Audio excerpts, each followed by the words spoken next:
Welcome to our mini lecture on inflexible interpersonal coping strategies.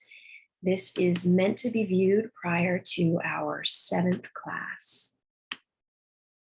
So the purpose of this lecture is to discuss inflexible coping strategies and then clarifying treatment goals with our clients who present with these coping strategies.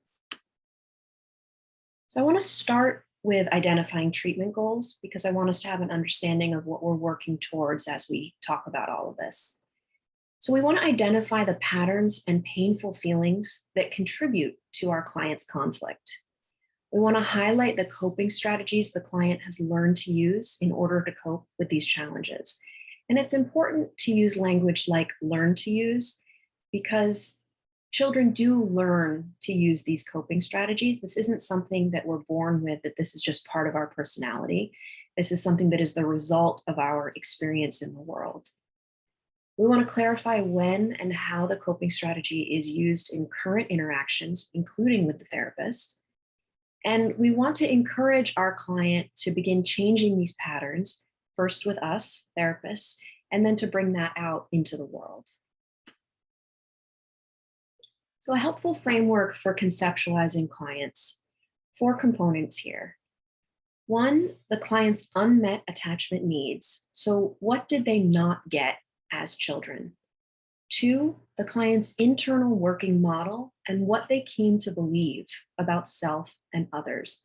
And came to believe is similar to that concept of something that they learned based on their experiences. They didn't start out like this. They came to believe this about themselves and others based on their experience as children. 3, the client's interpersonal strategy to manage or cope with anxiety. And 4, an interpersonal resolution of the core conflict. That's our goal. So all of this is wrapped up in insecure attachment. Insecure attachment being the failure to provide the safe haven and the secure base, the roots that ground us and the wings to safely fly and explore, to be independent.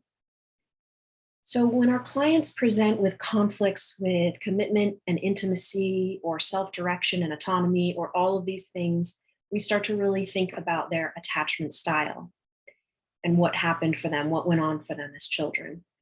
Most children experience anxiety when their emotional needs aren't consistently met. That makes sense. This then gets activated in adult relationships. The clients respond to themselves the way their caregivers responded to them. The coping style or strategy is an attempt to reduce discomfort. So in session, we'll see this as pleasing or complying with therapists, controlling or competing, or withdrawing. So this is all in an attempt to push away discomfort based on that parental unresponsiveness. And children shut down. They'll say or they'll believe things like, I'm stupid, I don't matter. And this gives them a sense of control in this process. Children will turn against themselves in saying things like, I'm stupid or I don't matter, versus the caregivers. And this preserves the attachment ties and allows for viewing the parent as reasonable. Clients will respond to themselves in similar ways that others have responded to them. That's important for us to remember. Clients will avoid experiencing feelings and memories by recreating or reenacting the scenarios that originally caused distress or fear. Some will say or do what was done to them. We see this in abuse scenarios. Clients avoid the anxiety they experienced by making it a present issue with others. And we see this often with partners sharing the discomfort, the burden with their partner, takes it out of the past, brings it into the present. Important to note that emotional reassurance from therapist, partner, etc., can really evoke shame because it's bringing to attention what wasn't there for the child. And that can bring about a lot of shame.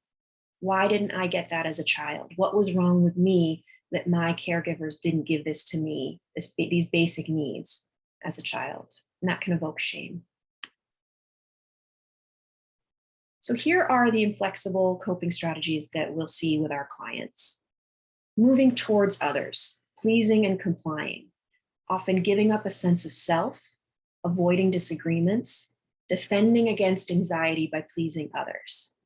By the way, we see this often in helper professions, including us therapists. Moving against others, we see this as aggression or resistance. This is pushing away pain and a way of managing insecurity, trying to control everything, being competitive. And this can be difficult for therapists to sit with because it often presents as anger. Moving away from others, withdrawal, self-sufficiency. This client will appear to do everything for themselves. They will anticipate rejection, so they won't ask for help. And they'll have a presentation of not needing anything from anyone. So a couple of closing thoughts here.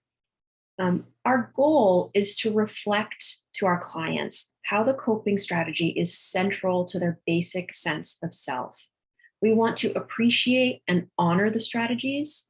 We want to acknowledge where there's points of strength and to acknowledge how useful this strategy was for them growing up.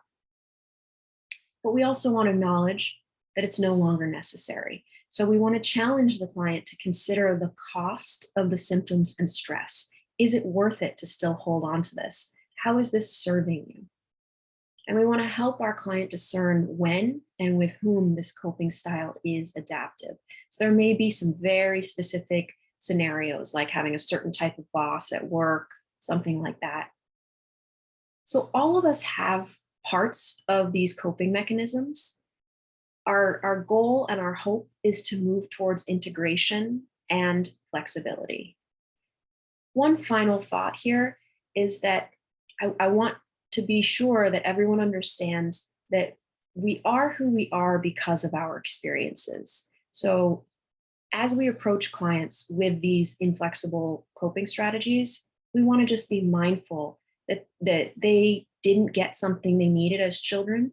They grew up around that.